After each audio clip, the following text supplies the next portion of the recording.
नमस्कार मित्रों, मैं बात करता हूं अपना बुटीबोरी और आवाज बुटीबोरी में। देखिए, आज हमारे बीच बैठे हुए हैं मंदार किशोर भाऊ बानखेड़ी जी। देखिए, ये गोंडवाना गणतंत्र पार्टी के समर्पित, और इस बार आज की डेट में हम बात करते हैं तो बुटीबोरी में इनके सभी प्रभाग में कैंडिडेट हैं और साथ में नगर अध्यक्ष के भी उम्मीदवार के साथ में पार्टी चालू है। देखिए, आज की डेट में मैं पहला क्वेश्चन पूछना चाहूंगा। मंदार साहब, आप प्रभाग नंबर 7 से हैं और बुटीबोरी के विकास के लिए काफी जोर शोर से लगे हुए हैं। तो वर्तमान काल में 3 ऐसी कौन सी समस्याएं हैं जिससे बुटीबोरी जूझ रहा है? बुटीबोरी में फिलहाल तो सबसे बड़ी समस्या है पानी की। अच्छा। उसके ऊपर हमारा काम भी जारी है।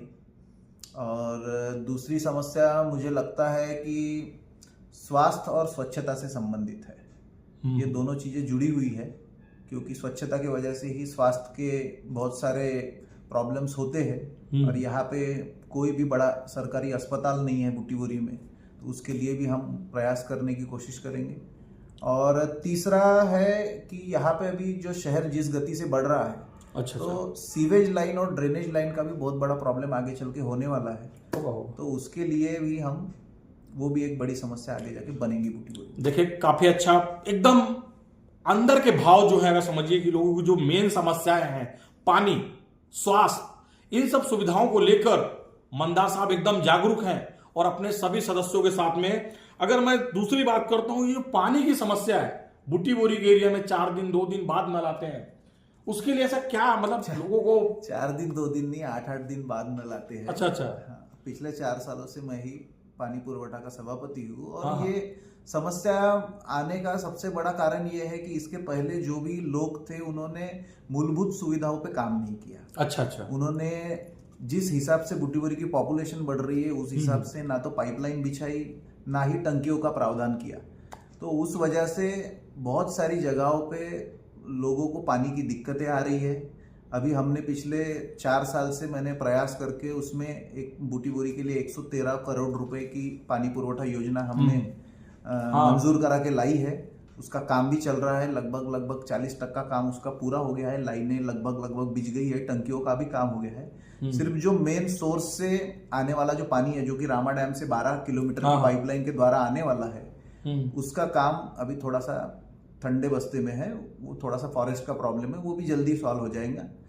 और बहुत सारे लोग, मैं यहाँ पे एक चीज और क्लियर कर देना चाहता हूँ कि बहुत सारे लोग इस योजना का क्रेडिट लेने का भी प्रयास करते हैं। अच्छा। हाँ। मैं उनको, यानी मेरा खुला चैलेंज है उनको। अच्छा। कि अगर कोई भी लाइव डिबेट में मेरे 5 सवालों के, वो स्कीम के बारे में जो 5 सवाल मैं पूछूंगा, उसके अगर जवाब दे तो मैं वो स्कीम का पूरा क्रेडिट छोड़ दूंगा।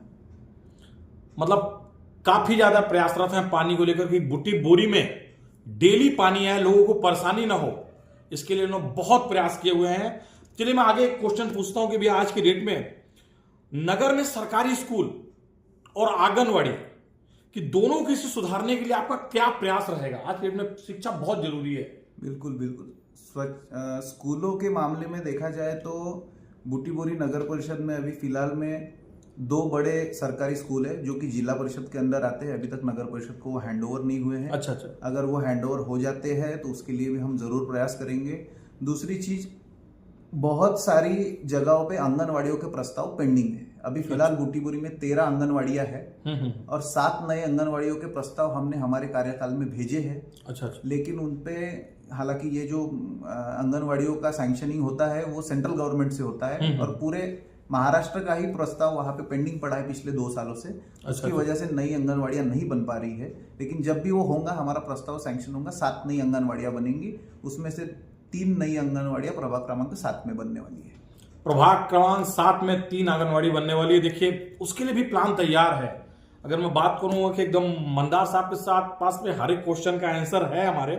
एक और आज की डेट में जो सबसे बड़ा, तो निम्न आय, जो निम्न वर्ग के लोग होते हैं, और बुजुर्गों के लिए कोई ऐसी स्कीम आएगी, ऐसा कुछ आपके दिमाग में है? उनके लिए क्या कैसा? बुजुर्ग लोगों के लिए और अपंग लोगों के लिए ऑलरेडी सरकार ने संजय गांधी निराधार योजना चलाई है। हम ज्यादा से ज्यादा लोगों को उसका लाभ देने का प्रयास भी कर रहे हैं। उसके अलावा जो निम्न आय के लोग हैं, उनके लिए भी मुद्रा लोन की वगैरह जो योजनाएं हैं वो चल रही है नगर परिषद मार्फत, उनको 10,000 रुपए तक का उनको एक मदद राशि दी जाती है और वो उसका रिफंड करने के बाद में, रीपेमेंट करने के बाद में फिर राशि बढ़ा के भी दी जाती है छोटे बिजनेसेस शुरू करने के लिए।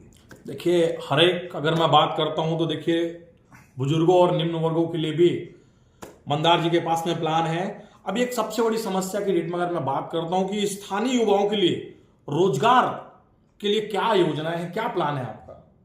देखिए स्थानीय युवकों का एक अड़चन जो मैंने देखा है, हाँ, आजकल सब लोग पढ़ाई पूरी कर लेते हैं लेकिन स्किल एक्वायर नहीं करते। गडकरी साहब भी इस बारे में बहुत बार बात करते हैं और इसी के तहत अभी अपने बूटीबोरी एमआईडीसी में एक एमआईडीसी कौशल विकास केंद्र भी चालू हुआ है। हाँ चालू हुआ है। हाँ, तो उसमें भी जो प्लेन ग्रेजुएट लोग हैं उनको बूटीबोरी की इंडस्ट्रियल इन्वायरमेंट के हिसाब से जो जो कोर्सेस उनको लगते हैं वो कोर्सेस का ट्रेनिंग वो कुछ शुल्क लेके दे रहे हैं, तो उसका लाभ जरूर बूटीबोरी की युवाओं ने उठाने को होना।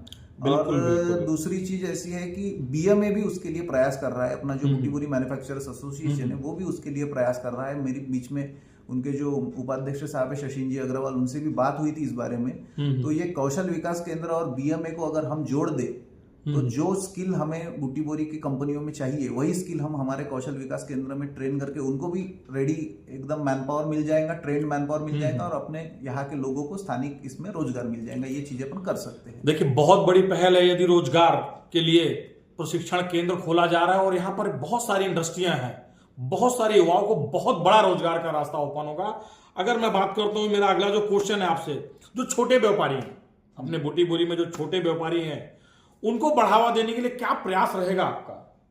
छोटे व्यापारियों के लिए जैसा मैंने बोला कि जो निम्न वर्ग के छोटे व्यापारी है उनको अपन मुद्रा लोन के तहत उनको लोन की सुविधा अपन उपलब्ध करा के दे ही रहे हैं। साथ में अपने यहाँ पे जो छोटे व्यापारी है वो ज्यादातर फूड व्यवसाय से संबंधित है। अच्छा। जैसे चाइनीज की गाड़ी लगाने वाले या पानी पूरी वाले, तो इनके लिए नागपुर के तर्ज पर अगर अपन ने एखादी फूड पार्क जोन बना दिया, एखादा जोन बना दिया है तो वहां पे अच्छे से वो व्यापार भी कर सकेंगे, उनको सुविधाएं भी मिलेंगी और उनकी आय भी बढ़ेंगी, ऐसा मुझे लगता है।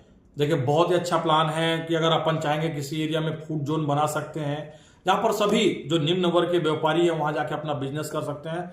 बहुत अच्छा है। देखिए आजकल बहुत जगह है, मुंबई में देखने को मिलता है। उसी के साथ में जो आजू बाजू के एरिया के अपने जो किसान भाई है, हाँ, उनके भी लिए उनको कैसा यहाँ से सब्जी और जो फ्रेश चीजें होती है वो नागपुर लेके जाना पड़ता है और हमारे यहाँ के जो बाजार व्यापारी है वो नागपुर से माल खरीद के बूटीबोरी लेके आते हैं। तो अगर बूटीबोरी में भी अपन एक छोटी बाजार समिति या एरिया एक अवेलेबल कर सके उनको, जो यहाँ का माल यहीं पे बेच सके, तो वो भी उनके लिए मददगार साबित होगा, ऐसा मुझे लगता है। देखिए बहुत ही अच्छा। किसानों के प्रति भी सोच देखिए, अगर अपन यहाँ पर एक कोई एरिया में उनको बैठाते तो यहाँ का जो मार्केट है, सब्जी का मार्केट, यहाँ ही सेल होगा। उसमें देखिए महंगाई दर जरूर थोड़ा सा कम होगी क्योंकि इनको नागपुर से लेके आना पड़ता है और अगर बूटीबोरी टू बूटीबोरी मिला तो महंगाई में ऑलरेडी कंट्रोल आएगा।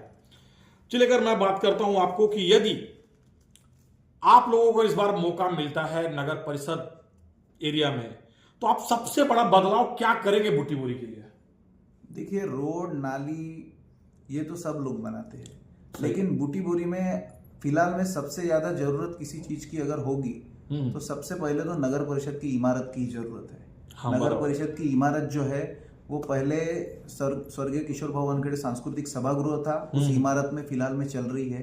वो सभागृह जाने से गरीब लोगों का बहुत नुकसान हुआ है। अच्छा। वहां पे 2,500 रुपए देकर छोटे छोटे जो गरीब लोग थे उनके बच्चों की शादियां होती थी। अच्छा। और छोटे छोटे कार्यक्रमों के लिए लोगों को बहुत ही कम रेट में वो सभागृह उतना बड़ा अवेलेबल हो जाता था। लेकिन जब से नगर परिषद वहां पे बनी है तो ये चीजें नहीं हो पा रही है। तो सबसे पहले तो अगर कोई बड़ी चीज करना होगा तो एक आधी नगर परिषद की इमारत बनाएंगे और एक सांस्कृतिक सभागृह पहले जैसा जो बहुत ही कम रेट में लोगों को उपलब्ध हो, क्योंकि अभी अगर आप बूटीबोरी में हॉल के रेट देखेंगे तो 50,000 के पार जा चुके हैं।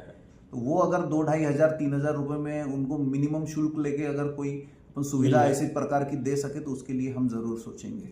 देखिए बहुत ही अच्छा विचार। अगर मैं बात करता हूं कि सांस्कृतिक हॉल जहां पर शादियां हो सकती हैं, अगर वह कम रेटों में लोगों को मिल जाए, जो कि आज की डेट में सबसे बड़ी मार है, आज की डेट में हॉल 50,000 60,000 में मिल रहे हैं, तो वह लोगों के लिए बहुत फायदा करेगा और बच्चियों और बच्चों की शादियों के लिए और बाकी सांस्कृतिक कार्यक्रम के लिए बहुत बेहतर रहेगा। उसी के साथ में पाठक जी, हम स्कूलों के जो फीस है उसके ऊपर भी काम करने का प्रयास करेंगे। हाँ हाँ कि स्कूल की फीस जो है उसके ऊपर कुछ ना कुछ कंट्रोल रखा जाए। हाँ हाँ बहुत ज़्यादा बढ़े नहीं स्कूल की फीस, और अगर नगर परिषदों की स्कूल बनती है तो वहाँ पे भी इंग्लिश मीडियम की पढ़ाई दी जा सके, जिसके जो गरीब वर्ग है उनके भी बच्चों को अच्छी शिक्षा मिल सके, उसके लिए भी हम प्रयास करेंगे।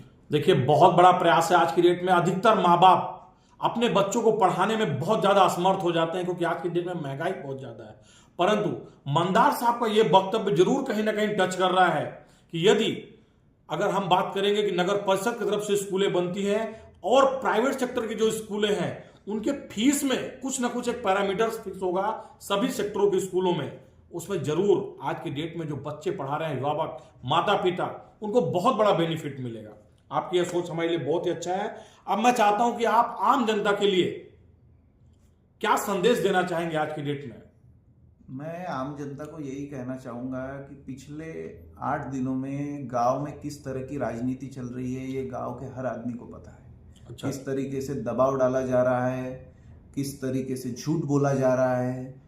तो मैं जनता से यही विनती करना चाहता हूँ कि ये झूठ की और दबाव की जो राजनीति है, जो आज तक कभी भी इतने सालों में गांव ने देखी नहीं है, इसको हद पार किया जाए और पहले से फिर से जो प्रेम का वातावरण, जो सद्भावना का वातावरण बुटीबोरी में था, उसे हम फिर से स्थापित करें। इतनी ही मैं आप सबसे विनती करना चाहता हूँ। देखिए, आखिर में मैं बात करता हूं प्रभाग नंबर 7 से स्वयं उम्मीदवार हैं हमारे मंदार किशोर भाऊ वानखेड़े जी। देखिए, लोगों से अगर मैं बात करता हूं तो मैं 7 से 8 क्वेश्चन पूछा। सबसे अच्छी चीज है कि हर एक क्वेश्चन का एकदम सिस्टमेटिक आंसर था और जो ये बदलाव लाना चाहते हैं बुटीबोरी में, आपके द्वारा यहाँ पे बताया गया। मैं आप सभी का फिर से अपना बुटीबोरी और आवाज बुटीबोरी में स्वागत करता हूं। धन्यवाद, नमस्कार।